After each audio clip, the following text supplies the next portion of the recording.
నేటి సమాజంలో మనం గమనిస్తూ ఉన్నట్లయితే ఆడపిల్లలు చాలాసార్లు తమ పవిత్రతను కోల్పోతూ ఉన్నారండి. Young women are losing their virginity. చాలా దురదృష్టకరమైన విషయం, చాలా బాధాకరమైన విషయం కూడా. ఆ మధ్యలో ఒక రోడ్డు మీద నిలబడి ఒక కాలేజ్ దగ్గర న్యూఢిల్లీలో ఒక వ్యక్తి ఇంటర్వ్యూ చేస్తూ ఉన్నాడు. కాలేజ్కి వెళ్తున్న ఆడపిల్లల్ని ప్రతి ఒక్కరిని ఒక ప్రశ్న అడుగుతున్నాడు. ఏంటి ఆ ప్రశ్న అంటే, ఆర్ యు అ వర్జిన్? నీవు కన్యకవేనా అని అడుగుతా ఉంటే దాదాపు 98% కన్యకలు కాదని చెప్పారు. అది ఏ కాలేజ్ అంటే ఇంటర్మీడియట్ డిగ్రీ స్టూడెంట్స్ వెళ్తున్న కాలేజ్ అండి. అది చూసినప్పుడు నాకు చాలా బాధ అనిపించింది.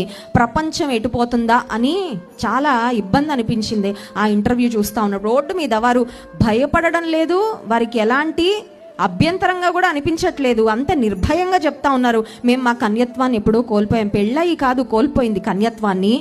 అక్రమ సంబంధము, మరి దేవునికి ఇష్టం లేని పనులు చేస్తూ నేటి సమాజం అనుకుంటున్నారు మేము ట్రెండ్ ఫాలో అయిపోతున్నాం, మేము మా జీవితాలను బాగా ఎంజాయ్ చేసేస్తున్నాం.